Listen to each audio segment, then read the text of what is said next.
Assalamualaikum warahmatullahi wabarakatuh. Alhamdulillah, wassalatu wassalamu ala rasulillah wa ala alihi washabihi wa mawalah wa la hawla wa la quwata illa billah. Sekarang pemandangan di belakang saya sebuah ikon wisata di sebuah kota yang bernama Tapak Tuan di Kabupaten Aceh Selatan di Provinsi Nanggro Aceh Darussalam. Sebuah pemandangan yang sangat indah. Kita berada di puncak, berada di suasana yang sangat asri. Dan kita paham semua bahwa orang sangat menyukai rekreasi. Dan rekreasi orang yang paling digemari adalah ke puncak. Sehingga wajar bila Bogor akan macet apabila di musim liburan, di weekend, karena orang dari Jakarta ingin menuju ke puncak untuk refreshing, keluar dari kesibukan dunia, mencari keindahan. Salah satunya adalah ke puncak, mencari keindahan alam yang asri dan menyewa villa di sana. Tapi itu semua adalah kehidupan dunia. Sebenarnya kita belum menuju ke rumah kita yang sebenarnya. Orang mengungkapkan no place like home. Tidak ada tempat seindah rumah pribadi.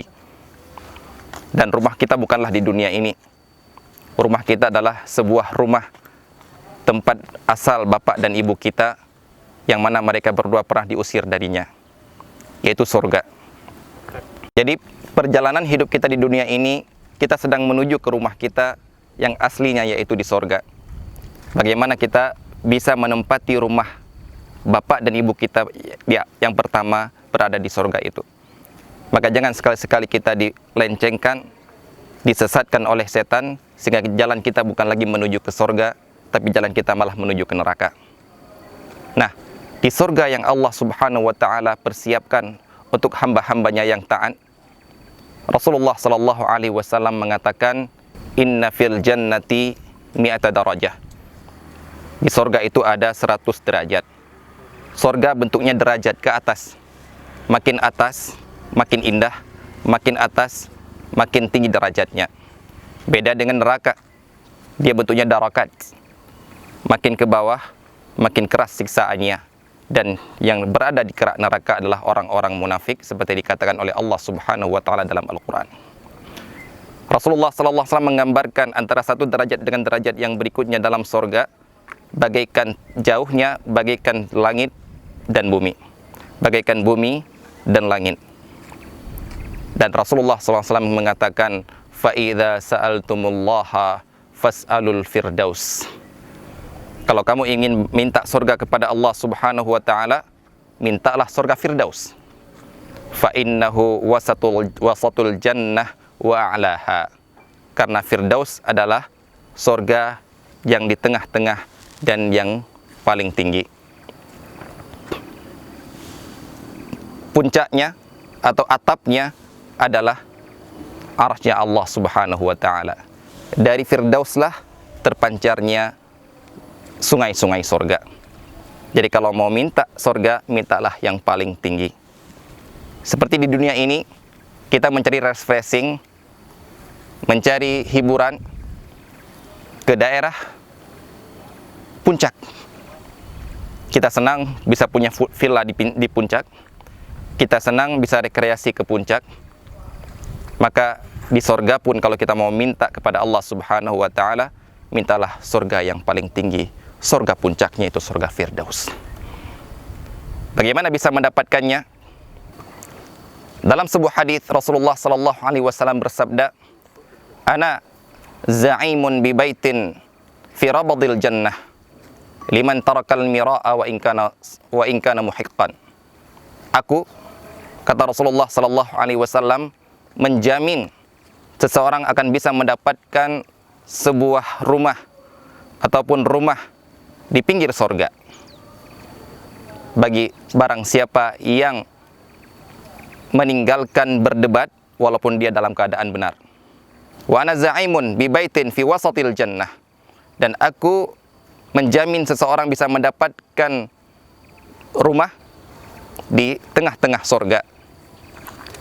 Liman tarakal kadhiba wa in kana mazihan. Barang siapa yang meninggalkan kedustaan walaupun dia dalam keadaan sedang bercanda. Wa ana za'imun bi baitin fi a'lal jannah. Aku menjamin orang-orang akan mendapatkan rumah di puncaknya sorga. Liman hasuna khuluquhu, bagi orang-orang yang berakhlak mulia. Ternyata untuk mendapatkan sorga di puncak, Rasulullah SAW sudah memberikan sebuah amalan, yaitu berakhlak yang mulia. Akhlak mulia merupakan tujuan diutusnya Rasulullah SAW. Innama bu'ithtu liutammima makarimal akhlak. Sungguh aku diutus oleh Allah Subhanahu wa taala untuk menyempurnakan akhlak yang mulia. Memang banyak orang berakhlak, bahkan orang jahiliyah pun punya akhlak kepada sesama mereka.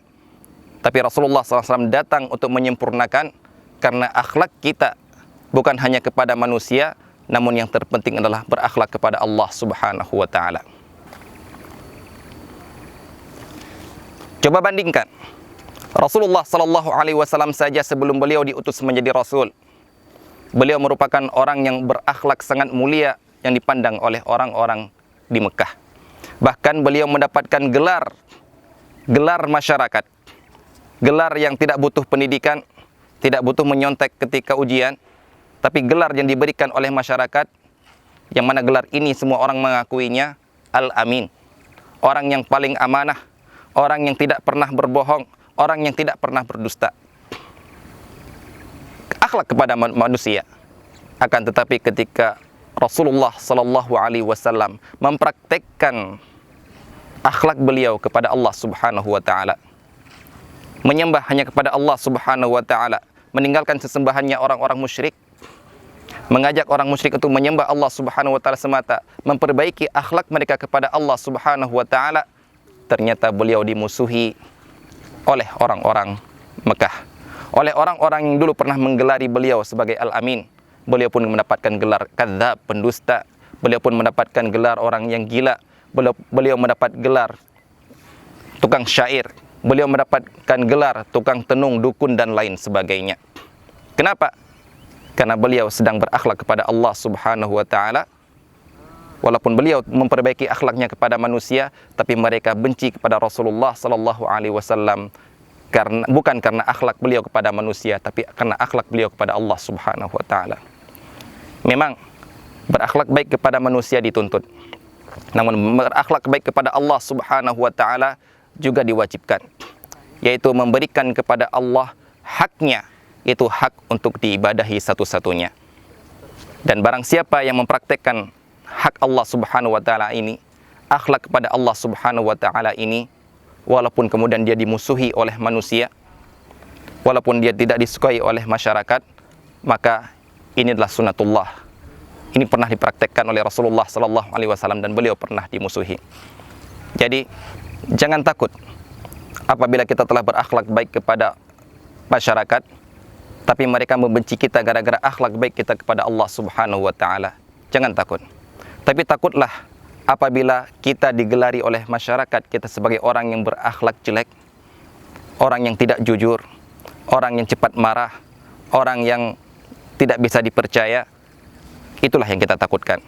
Namun kalau orang mencap kita sebagai orang yang terlalu taat kepada Allah, yang bau sorga, dicap dengan pakaian yang tidak sesuai dengan masyarakat gara-gara mempraktekkan sunnah Rasulullah SAW, jangan takut. Karena kita sedang mempraktekkan akhlak kepada Allah Subhanahu wa taala tanpa mengganggu akhlak kita kepada masyarakat. Masyarakat membenci kita bukan gara-gara akhlak kita yang jelek. Demikianlah yang dapat kami sampaikan. Semoga bermanfaat bagi kita semuanya.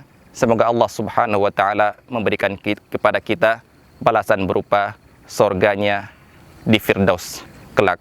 Wassallallahu ala nabiyina Muhammad wa ala alihi washabihi ajma'in. Assalamualaikum warahmatullahi wabarakatuh.